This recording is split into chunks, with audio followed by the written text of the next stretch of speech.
Did I ever tell you about that time that Mad Mardigan rolled himself into a giant snowball? This is a review of the Disney Plus streaming series of Willow, starring Warwick Davis. Warwick Davis is, of course, best known for playing Wicket the Ewok in Return of the Jedi, which he did when he was only 11 years old. And imagine being that age and being in that movie. Mark Hamill himself bought Warwick all the Star Wars figures he didn't already own. And they did this incredible mock documentary called Return of the Ewok, which had Wicket walking around to all the different sound stages and encountering all the characters in the movie.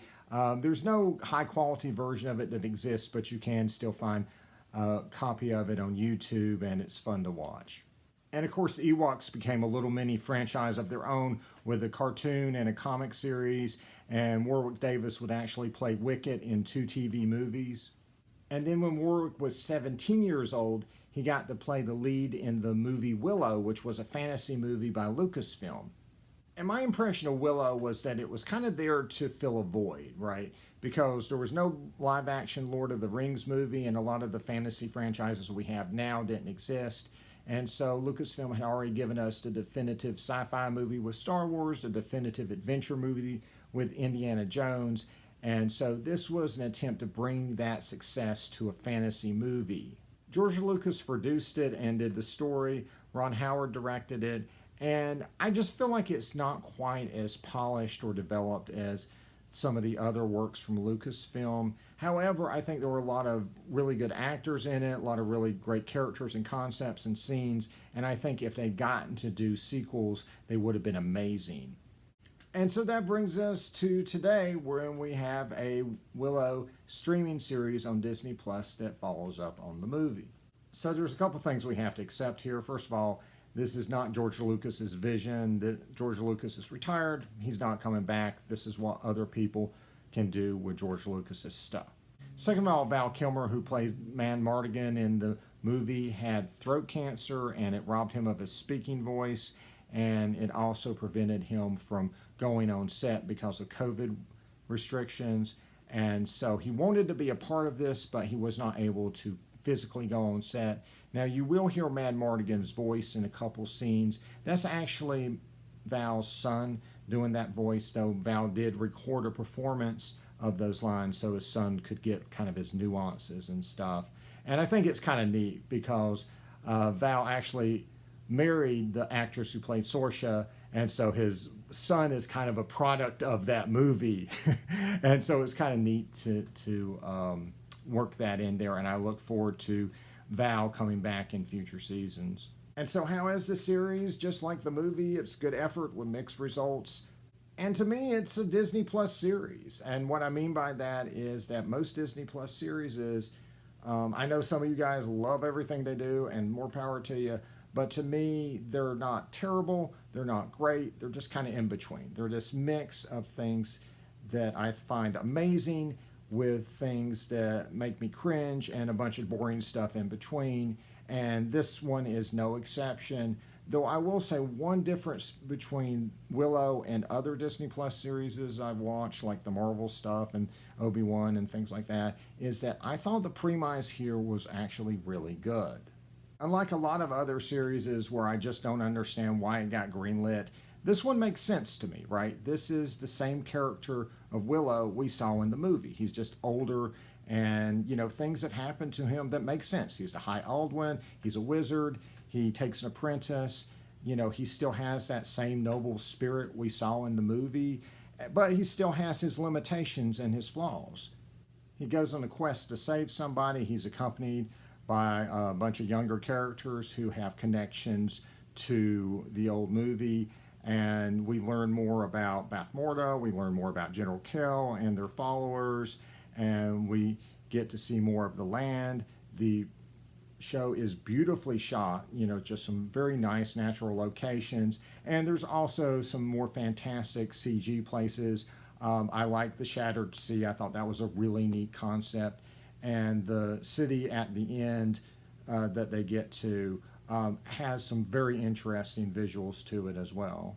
And I thought the story had some strong plot beats to it.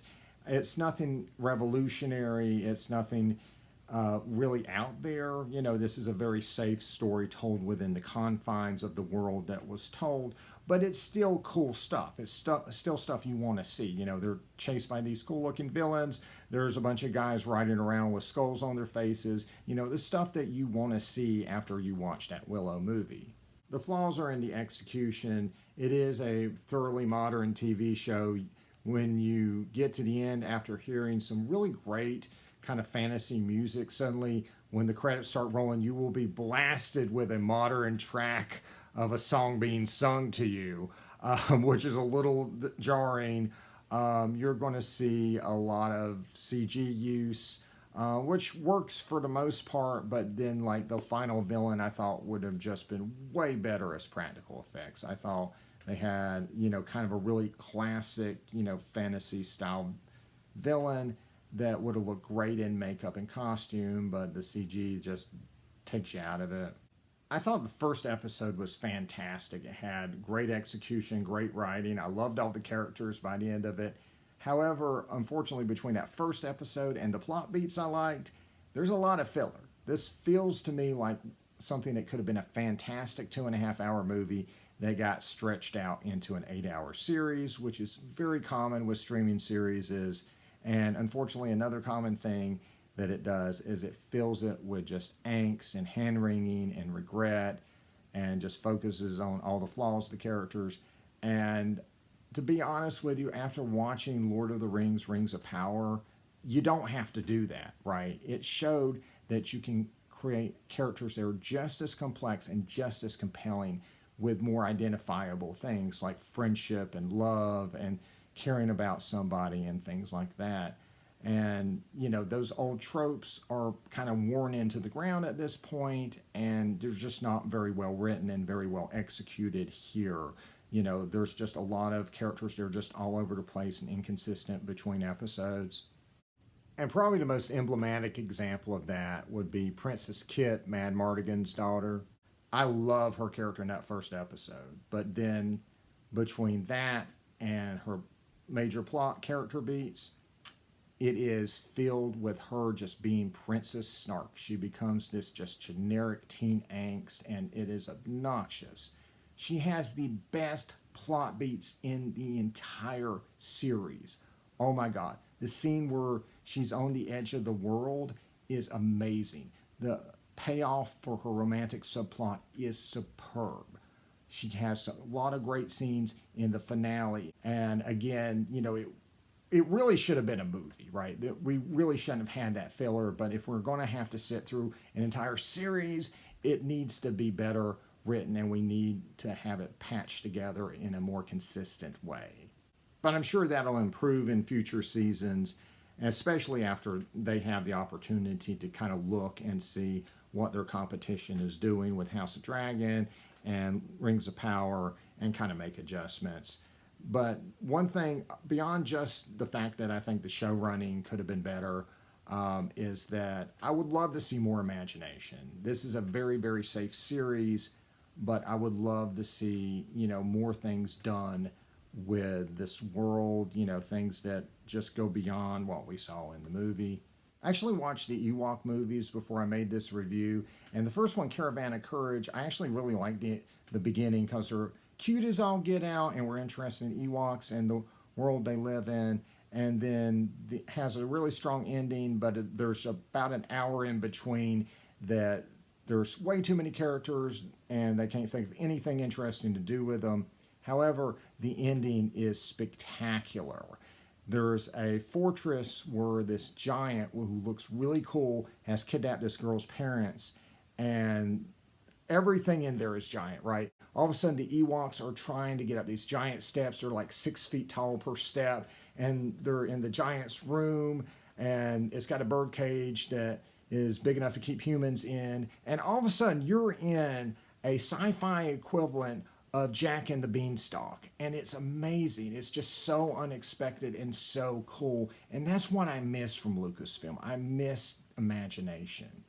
And to me, what really drew me to George Lucas's work, both as a child and an adult, is just the ability to see something I've never seen before, a on screen, that sense of wonder, that sense of surprise. You know, the walkers on Hoth, the pod race, you know, all the different crazy planets you go to in Clone Wars. And I just don't feel that sense of wonder and that imagination in what they're doing now. I mean, the biggest surprise you get is usually that a character from Clone Wars or one of the movies appears in a Star Wars series. And to me, that's not that much of a surprise. I mean, a Star Wars character appearing in a Star Wars series. As far as Willow goes, there's actually quite a bit of merchandise out there. There are figurines, there's storybooks, there's a comic adaptation of the movie, and there's actually a video game on the NES that told its own story but did it in a really engaging way, interlacing things from the movie here and there. I'm playing through it right now, and it's good stuff. And there were some books that followed up on the movie called The Chronicles of the Shadow War. It was a trilogy that began with a book called Shadow Moon. And it's supposedly written by George Lucas and Chris Claremont, who is famous for doing X-Men. However, the story that the showrunner of Willow is saying that Lucasfilm told him was that Chris Claremont actually wrote it on spec and was shopping around that novel, and Lucasfilm at the time took it and bought it and turned it into a Willow sequel, you know, making minor changes to put those characters in there.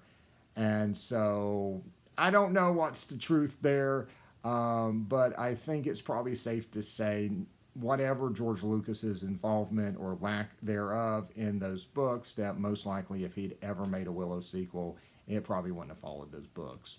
I assume there'll probably be a second season. I don't know when it would happen. I haven't heard anything about them like actually shooting it, so it could be quite a while before we see it. But look forward to seeing what else they do with the property. And if we're going to start delving into obscure Lucasfilm properties, where's my Red Tail sequels? I've been waiting years, man. Come on, Disney Plus, do it. All right, that's it. Like and subscribe for more videos. And until next time, see ya.